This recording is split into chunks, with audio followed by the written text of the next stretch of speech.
화면을 보시면 이 사진이 하나 있는데 여러분 이 사진이 어떤 사진이라고 생각하십니까? 알아맞힌 분에게 제가 선물 드리고 싶은데 참고로 힌트는 지난주에 광복절이 있었죠. 네. 이 조선을 일제시대 때 감독하고 총독했던 일본에서 파송한 9명의 총독의 이 얼굴들입니다. 제가 이 9명의 총독의 모습을 쭉 여러 가지 역사 사료를 통해서 좀 살펴보았어요. 어떠한 총독이 우리 민족에 좀 도움이 되었는가, 어떠한 총독이 조금 나은 총독이었고 우리 백성들을 잘 보살펴 줬는가, 이렇게 1대부터 이 9대, 10대까지 쭉 봤는데 어떠한 총독이 제일 좋았는 줄 아십니까? 몇 대? 한 명도 좋은 인간이 없어요. 다 나쁜 놈들이에요. 어떠한 사료에도 어떠한 기록에도 이 총독이 좋았다라는 것은 하나도 없더라고요. 이게 당연하죠. 식민 지배를 받는 입장에서 이 우리를 지배하기 위해 온 이 총독은 좋을 리가 없습니다. 나쁜 인간들이죠. 저 9명의 이 총독 가운데 1명은 해군 출신이고 나머지는 다 육군 출신 이 대장들입니다. 아주 이 군인들, 그래서 아주 포악하고 악랄하기로 유명했던 이런 총독들이죠. 로마가 이 유대를 이제 지배해서 총독을 파송을 하게 되는데 AD 70년에 예루살렘이 멸망하기 전까지, 이 유대가 멸망하기 전까지 이 로마가 14명의 총독을 보냅니다. 총독들 가운데 이제 여러 가지 스타일이 있죠. 지난주까지 우리가 살펴본 이 벨릭스, 행복이란 뜻의 이 총독, 정말 사악한 탐관오리, 나쁜 총독이었죠. 근데 이 사람의 이제 총독의 임기가 끝나요. 8년 모든 총독의 임기가 끝나게 되고 새로운 총독이 부임을 하게 됩니다. 14명의 총독 가운데 12번째 총독으로 오늘 본문에 베스도가 등장하는데 오늘 말씀 이 전반부는 이 총독이 과연 어떠한 총독이었는지 말씀을 통해서 한번 살펴보려고 합니다. 오늘 1절 말씀 같이 한번 읽어보도록 하겠습니다. 시작. 베스도가 부임한 지 3일 후에 가이사랴에서 예루살렘으로 올라가니. 베스도가 부임했다고 나오죠. 3일이 지났습니다. 근데 이 3일이 어떠한 3일이냐면요, 이 로마에서 가이사랴까지 배 타고 온 것이 첫째 날이고요. 그 다음날 하루 쉬고 그 다음날 바로 움직인 거예요. 그러니까 하루만 쉬고 바로 갔다. 저 가이사랴에서 예루살렘까지가 가까운 거리가 아니고 104km인데 올라갔다. 우리가 볼 때는 내려간 것 같잖아요. 근데 왜 올라갔다라고 성경에 쓰여져 있냐면 가이사랴보다 예루살렘이 지대가 높아요. 그러니까 위로 올라가는 것이죠. 그렇게 올라갔다라고 이야기합니다. 지금 이 베스도는 상당히 피곤한 상태예요. 이 로마에서 가이사랴까지 오는 것이 2000km가 넘습니다. 배를 타고 10시간, 아니 열흘이 넘게 이 배를 타고 온 거예요. 그런데 기껏 하루 쉬고 바로 움직이고 있는 그 모습을 보고 있습니다. 무엇을 알 수가 있을까요? 이 베스도는 성실한 사람이었다, 이것을 알 수가 있습니다. 이 가이사랴에 도착하게 되면 보통은 이 사람들이 연회를 베풀어주면 참석하고 그 다음에 먹고 마시고 즐기고 사람들과 인사하고 뭐 파티도 하고 그렇게 며칠 보내고 업무를 시작하는 것이 일반적인 모습인데 이 사람은 하루만 쉬고 바로 예루살렘으로 가요. 104km를 갑니다. 거기 간 이유가 무엇입니까? 가보게 되면 유대 사회 지도자들이 있습니다. 대제사장이 있고 그 다음에 사내들인 공의 장로 그룹이 있어요. 유대 사회를 실질적으로 움직이고 있는 이들과 상견례를 내고 빨리 이 사람들과 친해지고 알아가는 것이 중요하니까 하루라도 빨리 지금 이 예루살렘에 간 것을 알 수가 있습니다. 그만큼 성실한 사람이 이 베스도였다는 것입니다. 예루살렘의 이 지도자들을 만나게 됩니다. 이 지도자들이 신임 총독 베스도를 보자마자 2절에 이렇게 이야기를 합니다. 같이 한번 읽겠습니다. 시작. 대제사장들과 유대인 중 높은 사람들이 바울을 고소할세. 이들은 마치 기다렸다는 듯이 이 바울을 바로 고소하고 있습니다. 전임 총독 이 벨릭스가 바울에 대해서 판결 유보를 해놓은 상태이고 이 사람은 지금 감옥에 구금이 되어져 있는데 이렇게 이야기하는 가운데 우리가 다시 재판을 해야 됩니다. 그래서 가이사랴 감옥에서 데리고 나와서 우리가 있는 예루살렘으로 와서 다시 사내들인 공회를 열어서 재판해야 됩니다라고 이야기를 하죠. 그 의도가 무엇입니까? 3절에 나와 있죠. 매복해서 올 때 바울을 죽이려고, 테러하려고 하는 것이 목적이었다고 합니다. 실은 이 신임 총독 같은 경우에는 아는 것이 하나도 없어요. 뭐 유대 땅을 얼마나 알겠습니까? 바울이 누군지 어떻게 알겠습니까? 아는 정보가 하나도 없는 이런 상태입니다. 신임 총독에게 중요한 것이 무엇입니까? 식민 지배를 하고 있는 그 피식민지 사람들과 좋은 관계를 유지하는 거예요. 특별히 그들의 리더 그룹과 좋은 관계를 유지해야 됩니다. 지금 대제사장, 이 장로들이 지금 어떻게 보면 합당한 요청을 하는 거예요. 바울이라는 나쁜 인간이 있는데 가이사라 감옥에서 우리 예루살렘을 좀 데려와서 다시 한번 재판하면 좋겠습니다. 이것은요, 안 들어줄 이유가 전혀 없어요. 좋은 관계를 유지한 거에도 필요하지만 어려운 부탁이 아니거든요. 마땅히 당연히 들어줘야 될 부탁인데 오늘 말씀해 보게 되면 이 베스도가 정중하게 거절합니다. 만약에 당신들 재판하려면 정식으로 재판하세요. 가이사라에 가가지고 정식으로 고소하고 정식으로 재판하면 받아주겠습니다라고 이야기를 합니다. 5절 말씀 같이 한번 읽어보도록 하겠습니다. 시작. 또 이르되 너희 중 유력한 자들은 나와 함께 내려가서 그 사람에게 만일 옳지 아니한 일이 있거든 고발하라 하니라. 만약에 고발할 것이 있으면 내가 가이사라 갈 때 같이 따라가서 그때 고소하세요. 무엇을 알 수 있습니까? 이 신임 총독 베스도는 상당히 성격이 신중하 있다라는 것을 알 수가 있습니다. 분위기에 편승되거나 어떤 여론에 움직이는 사람이 아닌 아주 신중한 성격의 소유자였습니다. 뿐만 아니고 6절에 보게 되면 이 베스도가 예루살렘에 머문 시간이 나오는데 8일에서 10일 정도, 정확한 이 시점을 알 수가 없지만 대략 8일에서 10일 정도, 너무 짧은 시간이란 거죠. 새로운 총독이 부임해서 이 예루살렘은 고대 수도입니다. 가장 중요한 도시예요. 거기에 가게 되면 한 달 정도는 머물면서 사람들 좀 접대도 받고 많이 친해지는 그런 교제의 시간을 갖는 것이 일반적인 모습인데, 일만 딱 끝내고 바로 이동하는 그런 신중하고 그런 잘 갖춰진 총독의 모습이라는 거죠. 앞선 이 벨릭스와는 완전히 다른 모습입니다. 이 베스도는 판단력, 행정력, 지도력 모든 것이 뛰어난 총독이었습니다. 이제 가이사라로 가게 됩니다. 총독 관저가 있는 가이사라로 가요. 유대 지도자들이 같이 따라가게 됩니다. 가자마자 바울을 고소합니다. 그런데 전에처럼 바울에게 어떠한 혐의, 증거가 나오지 않게 됩니다. 8절에 보게 되면 바울이 나는 유대인의 율법을 어긴 적도 없고 성전의 죄를 범한 적도 없고 로마 황제 가이사에게 잘못한 것이 없다고 분명하게 이야기합니다. 이렇게 유대인들은 고소했고 바울은 떳떳하게 변호를 한 것입니다. 이제 베스도의 판결이 남아 있습니다. 베스도가 바울에게 이렇게 묻습니다. 9절 말씀 다 같이 읽겠습니다. 시작. 베스도가 유대인의 마음을 얻고자 하여 바울더러 묻되 내가 예루살렘에 올라가서 이 사건에 대하여 내 앞에서 신문을 받으려느냐. 지금 이 베스도에게 중요한 것은 무엇이냐면 유대인들의 마음이에요. 그러니까 지금 유대인들이 이미 자기에게 청한 내용이 있잖아요. 바울 좀 예루살렘에 데려가면 좋겠습니다. 거기서 좀 재판을 받게 해주세요.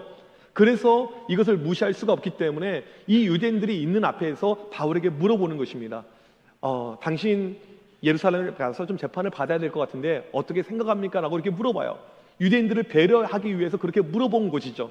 이때 바울이 거절합니다. 만약에 내가 잘못한 것이 있다면, 내가 혐의가 있다면 나는 로마 사람인데 로마의 황제 가이사에게 가서 나는 재판을 받겠습니다.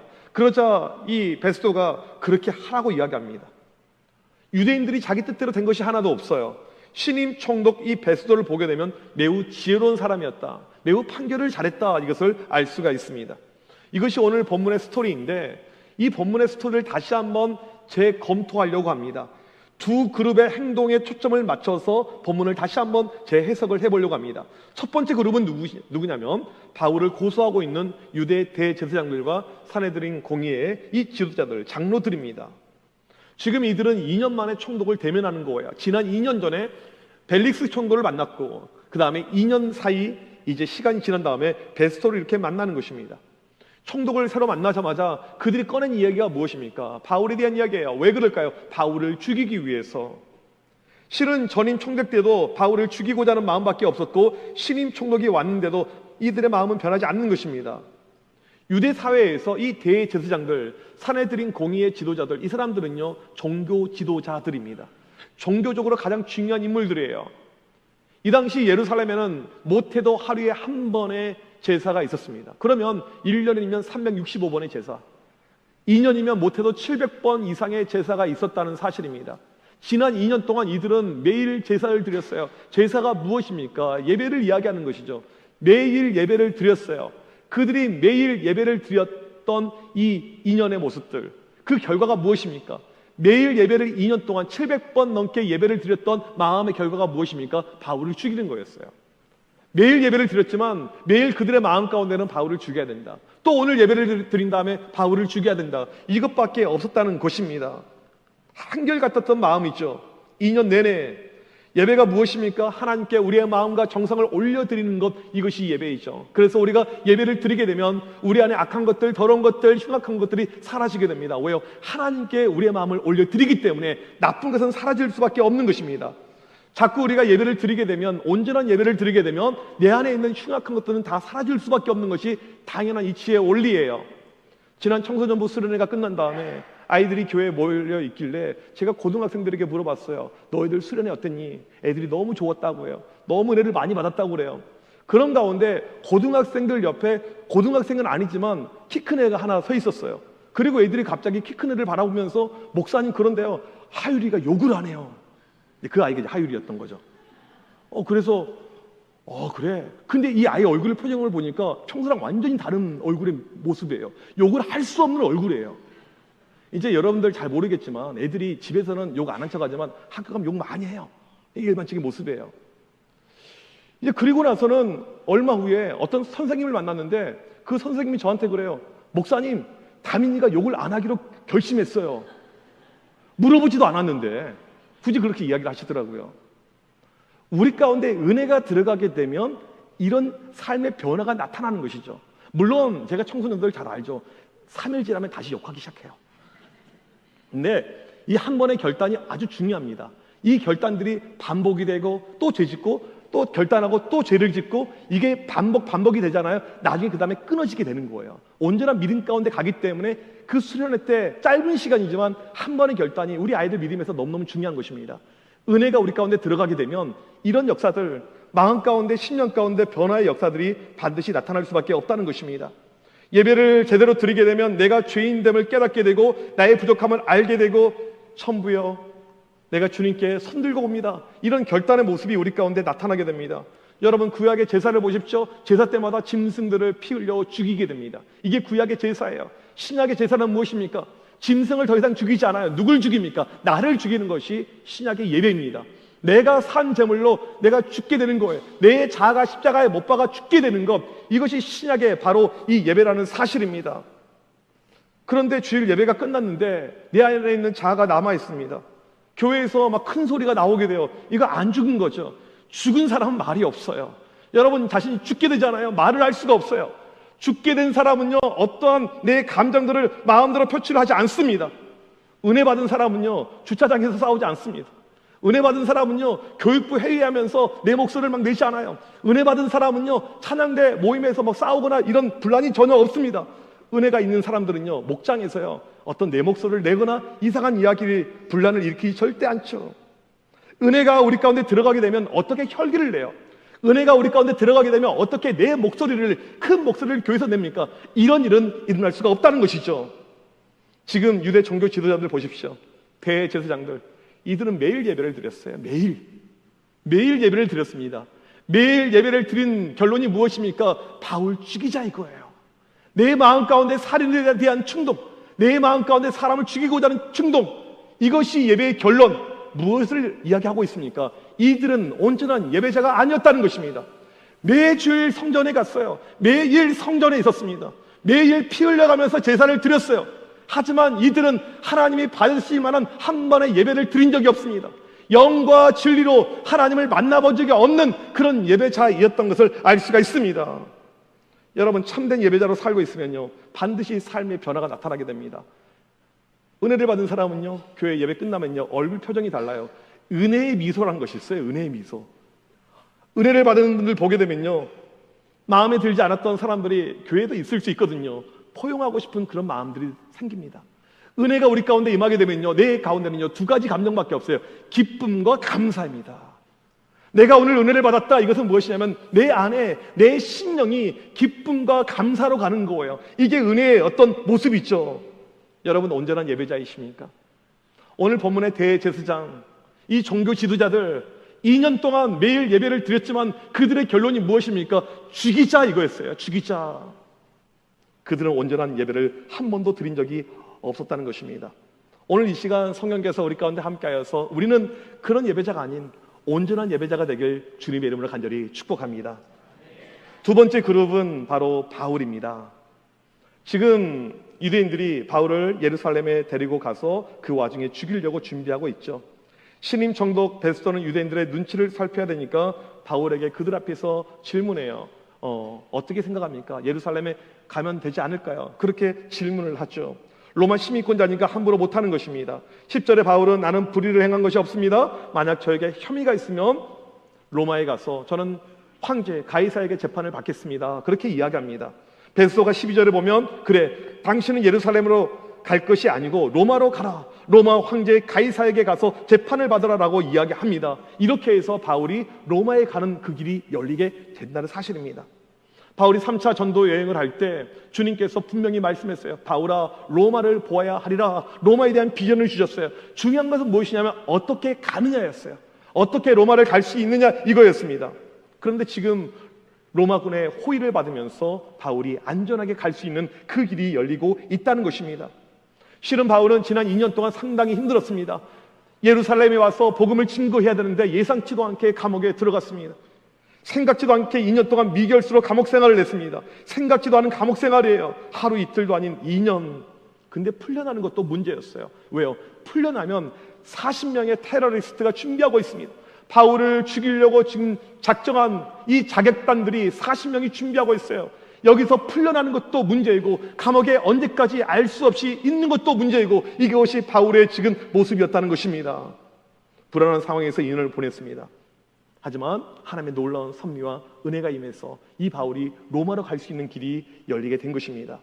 그렇다면 이 바울은 지난 2년간을 어떻게 보냈을까요? 성경에서는 이 바울이 가이사랴 감옥에서 어떻게 지냈는지 전혀 묘사하지 않고 있습니다. 우리가 유추를 해봐야 돼요. 바울은 이 가이사랴 감옥에서만 생활한 것이 아니고 다른 감옥에서도 있었던 적이 있습니다.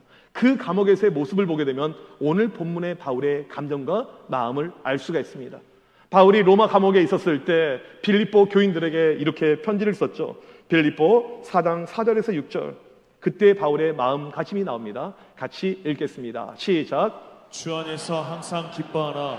내가 다시 말하노니 기뻐하라. 너희 관용을 모든 사람에게 알게 하라. 주께서 가까우시니라.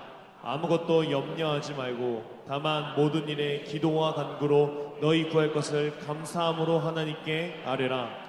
우리가 너무나도 잘 아는 은혜의 말씀이죠. 이 말씀에 우리가 그냥 은혜로만 받는데 이 말씀은요 감옥에서 쓰여진 말씀입니다.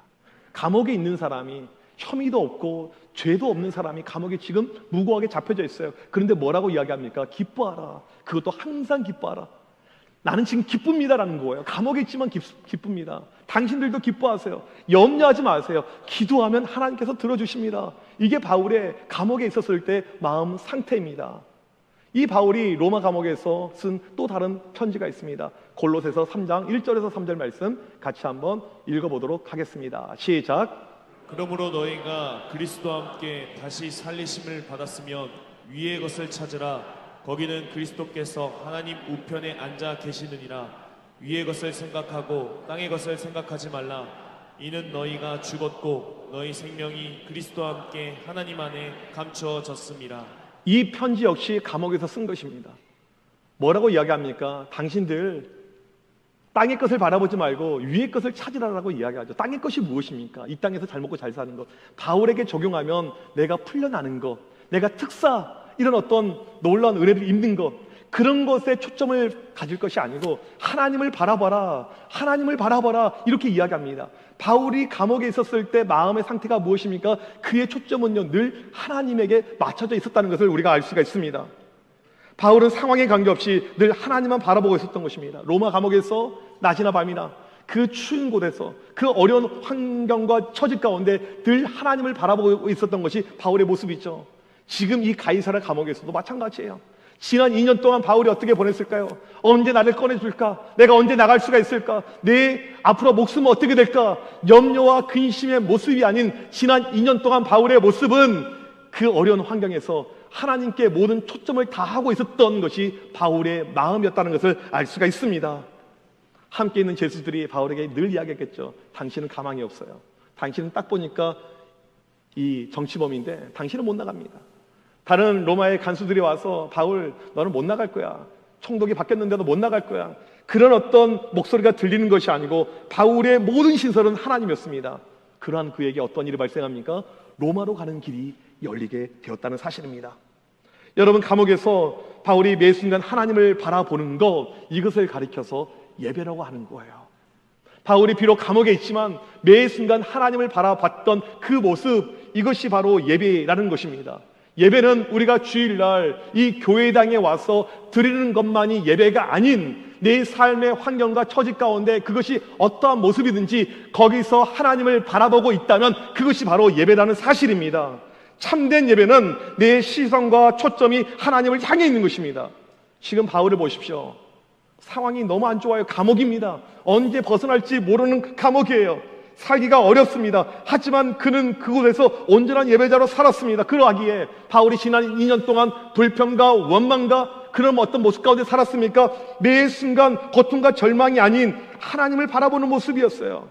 낮이나 밤이나 어떠한 순간에도 나에게는 주님 한 분이면 됩니다. 주를 바라보는 그 믿음, 이것이 바울의 모습이었다는 사실입니다. 여러분, 하나님은 교회에만 계신 것이 아니고요, 어디에나 다 계십니다. 우리는 이곳만 거룩한 것이고 밖은 거룩하지 않고, 이것은 잘못 알고 있는 거예요. 하나님은 어디나 계신 것이에요. 가장 중요한 것은 무엇입니까? 어디든 계시는 그 하나님을 바라보고 살아가는 것. 이런 면에서 바울은 최고의 예배자였습니다.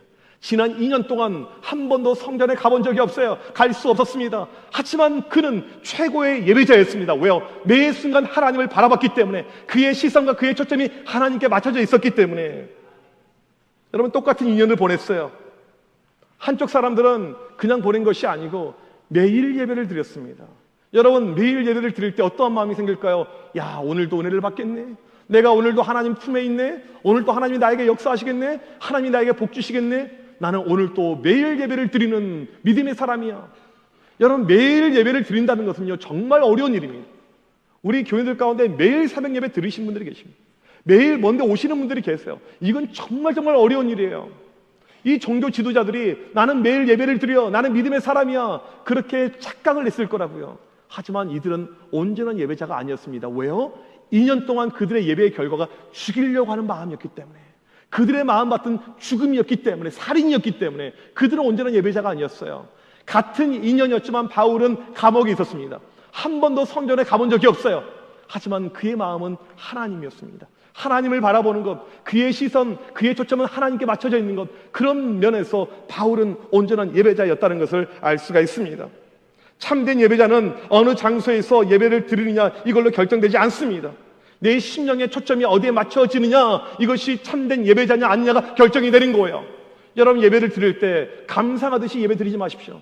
와, 오늘 찬양대 너무 찬양 잘한다, 이걸 감상하지 말라는 거예요. 같이 찬양하는 것이죠. 설교를 들을 때 아, 저 사람 말을 잘한다, 이렇게 목소리가 막 빨라? 감상하고 평가하고 비판하는 것이 아니고, 우리에게 중요한 것은 무엇입니까? 하나님께 우리의 초점이 맞춰져 있는 거예요. 한순간도 놓치지 않고 하나님께. 그럴 때 우리가 온전한 예배자로 살 수가 있는 것입니다. 내 환경이 좋지 않아요. 내 삶의 모든 것이 열악합니다. 그럼에도 불구하고 내 시선과 내 초점이 하나님께 맞춰질 때, 그렇게 살아갈 때 그 사람이 바로 온전한 예배자라는 사실을 믿으시길 바랍니다. 미국 유학 시절에 저희 학교에서 1년에 한 번씩 청소년 이 사역 컨퍼런스가 열립니다. 미국에서 가장 오래됐어요. 1970년대부터 있었던 이 컨퍼런스입니다. 유스랩이라는 컨퍼런스인데, 이제 미국 전역에서 이 사역자들 1000명 넘게 참석을 합니다. 땅이 넓기 때문에 비행기 타고 와서 그 짧은 시간 2박 3일 동안 이제 공부하고 배우고 이렇게 가는 시간이에요. 이 컨퍼런스가 진행이 되고 있었습니다. 근데 갑자기 밖에서 사이렌 소리가 울리는 거예요. 미국 남부지방은 토네이도가 한 번씩 오기 때문에, 토네이도가 오게 되면 사이렌이 울리게 됩니다. 이 사람들은 이 대피가 아주 잘 돼 있어요. 그런 문화가 발달되어 있습니다. 사이렌이 울리니까 모든 프로그램이 중단이 되고 지하로 가게 됩니다. 미국은 모든 건물에 다 지하실이 있어요. 그리고 지하실에 가 있어요. 여러분, 이 토네이도가 얼마나 무서운 줄 아세요? 저는 토네이도가 있는 것을 간접적으로 여러 번 봤는데 진짜 무섭습니다. 우리나라 태풍은 그렇게 많이 무섭진 않아요. 제가 사진으로 본 모습 가운데 제가 있었을 때 어떤 적이 있었냐면, 차가요, 자동차가요, 바람에 이렇게 올라가가지고요 7층에 박혀 있는 거예요. 7층에, 건물 7층에. 이렇게 무섭습니다. 얼마나 무서운 토네이도가 올지 몰라요. 이게 지금 밖의 상황입니다. 사람들은 두려움 가운데 지하실에 다 내려가 있어요. 아까운 시간을 빼가지고 지금 와서 강의를 하나라도 더 드려야 되고 지금 이것을 빨리빨리 하고 다음 프로그램 넘어가야 되는데 얼마나 답답한 시간입니까? 무섭기도 하고 답답한 시간이에요. 여러분 같으면 그 지하실에서 뭐 하시겠습니까? 핸드폰을 꺼내겠죠. 날씨 예보를 보겠죠. 뭔가 살펴보겠죠. 뭐 연락을 하겠죠. 그 지하실 캄캄한 곳에 많은 사람들이 몰려 있는데 한쪽에서 찬양 소리가 나기 시작하는 거예요. 악기도 없고 세션도 없고 그냥 몇 명에서 찬양을 불러요. 모두가 아는 그런 찬양이었습니다. 그 찬양의 소리가 옆으로 번져갑니다. 그리고 이게 콰이어가 된 거예요. 전체가 다 찬양을 하는 거예요. 악기 세션 아무것도 없이 그냥 거기에 있는 이 사람들이 찬양을 하는 거예요. 제가 들어본 찬양 가운데 가장 아름다운 찬양이었습니다. 캄캄한 이 어두운 이 칠흑 같은 곳에서 사람들 밖은 토네이도고 어떻게 될지 모르는 상황 가운데 찬양이 흘러나오고 있더라고요. 여러분, 그들이 왜 찬양했을까요? 지금 우리의 상황은 좋지 않지만 어렵지만 초점은 변하지 않고 있는 거예요. 우리가 좋은 강의를 듣지 못해도 하나님은 여기 계시고, 우리가 지금 좋은 예배당에서 예배를 드리지 못해도 하나님은 여기 계시고, 이들의 초점은 온전히 맞춰져 있었던 거예요. 이것이 바로 온전한 예배라는 사실입니다. 2년 동안 두 부류의 사람이 있었습니다. 매일 예배를 드렸던 그들은 온전한 예배자가 아니었죠. 왜요? 마음 가운데 10년 가운데 살인밖에 없었는데. 하지만 바울은 감옥에서 고통 가운데 있었지만, 어려움 가운데 있었지만 그는 온전한 예배자였다는 것을 알 수가 있습니다. 참된 예배자는요, 무엇을 바라보느냐에 의해서 결정이 되게 됩니다. 어떠한 순간에도 여러분들 하나님을 바라보시길 소망합니다. 힘들고 어려워도, 내 상황이 좋지 않아도 그 순간에 하나님을 바라보고 매 순간 하나님을 바라보고 살아갈 때 그 사람이 바로 온전한 예배자가 되는 것입니다. 그리고 그 사람에게 하나님께서 알지 못하는 새로운 길을 열어주시는 것입니다. 오늘 그러한 온전한 예배자 우리가 되길 주님의 이름으로 간절히 축복합니다.